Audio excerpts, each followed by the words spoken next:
નમસ્કાર પશુપાલક મિત્રો, બુલેટિનની શુભકામના તમે સૌને।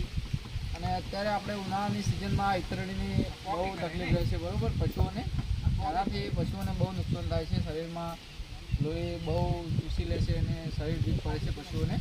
તો એના માટે આપણે દેશી ઉપચાર લઈને આવ્યા છીએ, જેમ કે લેબડાના પત્તા અને સીતાફળીના પત્તા, જેમ કે મેઠું। આપણે મિનિમમ 4 લીટર જેટલું પાણી લેવાનું, બરાબર।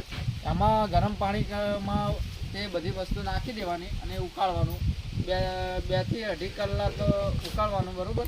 અને પછી જ્યારે ગરમ થઈ જાય એના પછી થોડું 15 થી 20 મિનિટ પડી રાખવાનું, નોર્મલ નવાયો થાય એના પછી તેને આપણે સ્પ્રે વડે પશુના શરીર ઉપર આપણે છંટકાવ કરવાનો, ક્યાં તો પોતા વડે પશુને આપણે નવડાવી દેવાનું, બરાબર।